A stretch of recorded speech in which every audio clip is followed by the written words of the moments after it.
fourth grade math class. I'm here with my dog Hermione. I know you all wanted to meet her, and I wanted to teach you about adding fractions with uncommon denominators. So Hermione, say hi. Hi. And Hermione wants you to learn a lot. She also wants to lick my nose. And so I'm going to put her down right now so I can teach you a little bit about how to add fractions with uncommon denominators. Okay?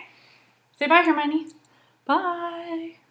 She doesn't know she's on camera right now. Okay. So what we have learned so far in math is that we are adding fractions with common denominators. So the way that looked was if we had 1/4 plus 2/4, we would keep the denominator the same because it's the same right here. And remember, the denominator is the bottom number of your fraction. So if it's 1/4 plus 2/4, we know that 4 is going to be the bottom, or the denominator, and we would just add the numbers that are on the top. So 1 plus 2 equals 3, because you all knew that pretty well, I'm pretty sure. Okay, so we've done this part already, and almost all of you have shown mastery in this particular subject area, so I'm not going to spend much more time on that. So that's why we're going to move on to adding fractions with uncommon denominators. Now, before we move on to that as well, I wanted to remind you about how to find equivalent fractions, because one concept does lead to the other, and that's why I did it in the order that we did it in. So hopefully this will help make things easier for you as you move further along in your fraction adventure here. So let's say you had, and this is just review again, just to be clear, you had 3/5 equals 6 over something. You didn't know what that something was. And many of you will remember that, well, we know that 3 times some number, and you know that number is 2, equals 6. So here I have to multiply my 5 by that same number that I multiplied my numerator by, which is 2, to equal this bottom number. So 5 times 2 equals 10. So x in this case will equal 10. 3/5 equals 6/10.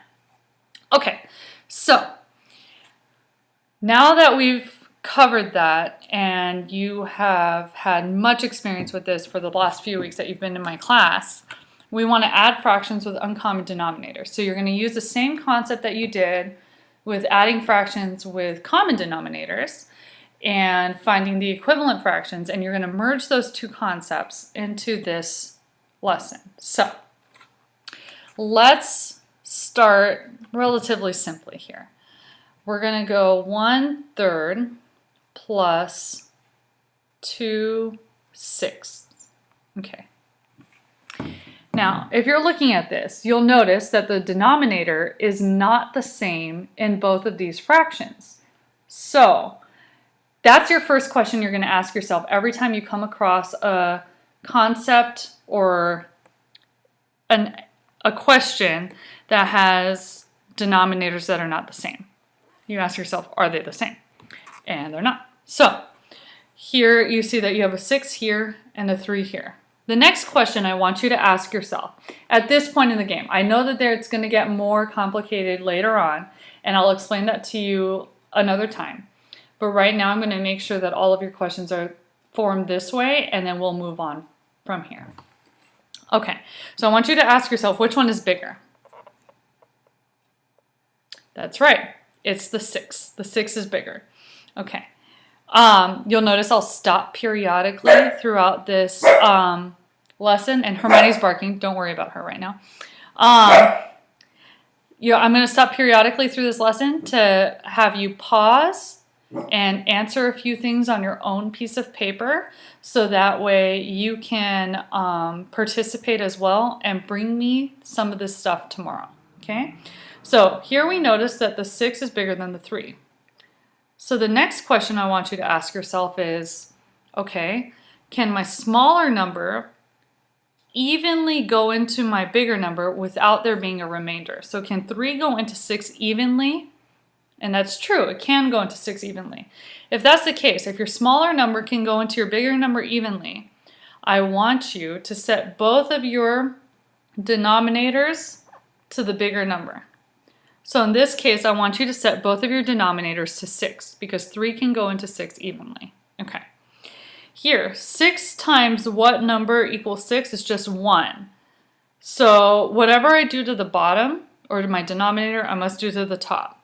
So 2 times 1 will equal 2, and you're going to put it over here as 2/6. So I did that with the bottom one. You'll notice that if the denominator is the same, the fraction over here will stay the same because you're just multiplying everything by 1. So it's not going to be too much of a hassle on your end. Up here though, you want to think, how many times do I have to multiply 3 to get 6? This is me pausing, by the way. You should be screaming at your screen. Miss Stevens, you multiply 3 2 times to get into 6. And I would say, correct, very good. And you're going to multiply 3 2 times to get to 6. Now remember, you did something similar when it came to equivalent fractions. So now at the top, I'm going to multiply my top by 6, or not by 6, sorry, by 2. 1 times 2 equals 2. And here, now that we have our denominators the same, you're like, oh, thank goodness, I know how to do this. This is easy. I know that if my denominator is the same, I'm going to keep my denominator the same for my answer. And 2 plus 2 equals 4. So that's 4/6. If you have become comfortable with reducing, you know that 2/6 will then equal 2/3. Okay, now that's just a basic lesson. Reducing at this point, if you can do it, fabulous. I ask you to do that all the time. If you can't do it yet, that's okay. That just tells me that that's something else that we need to practice with, okay? So what I want you to do is try one fresh with me, and I do want you to take notes as you're doing this. So if you didn't take notes so far, that's okay, but try it on the next one.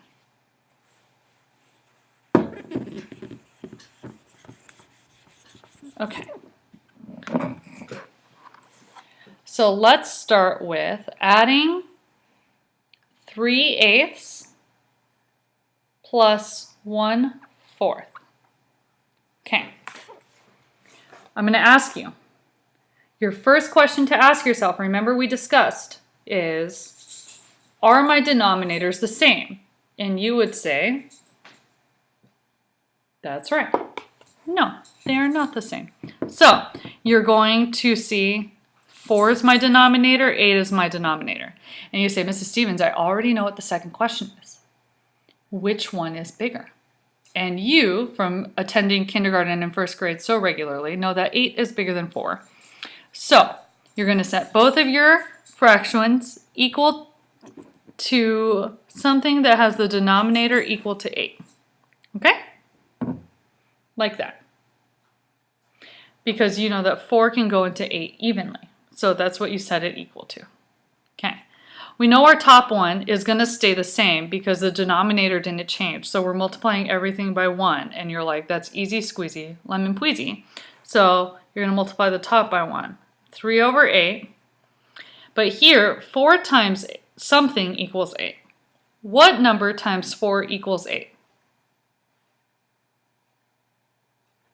Yes, 2. You have mastered your math facts. Very good.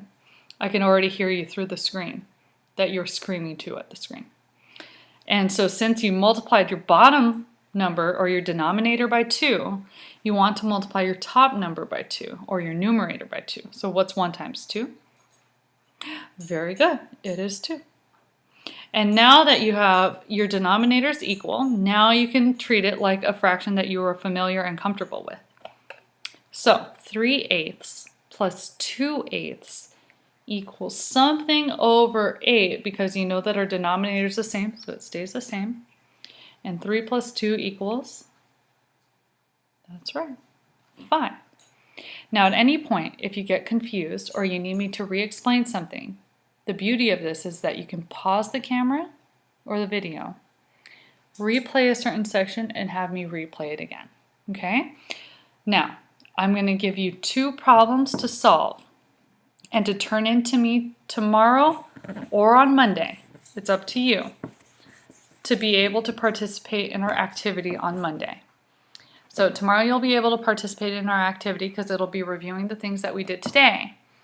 But what I want you to do is turn in these next couple problems to me on Monday, showing me that you have watched this video and that you understand how to add fractions with uncommon denominators.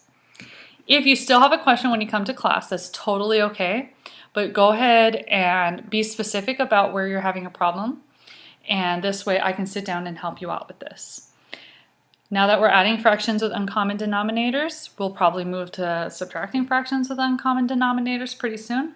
So whatever you don't understand now, it's easier if you let me know and we can address it and move on quickly, okay? Okay. Your first question that I want you to try, number 1, is 7/12 plus 3/6. And if you want to reduce your answer, or if your answer does need to be reduced or simplified, please do so if you know how. And if not, that's okay. Just show me what you can do.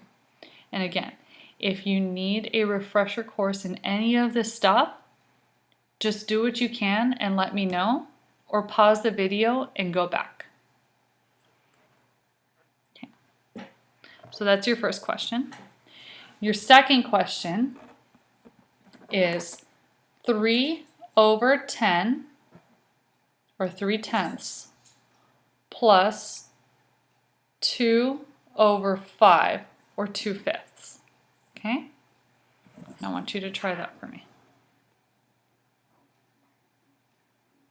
So, in conclusion, if you want to participate in your activity on Monday, I want you to have these 2 questions answered to the best of your ability on a piece of paper. Just try your best with it. If you still have a problem with it, please let me know as soon as possible, as soon as you watch this video.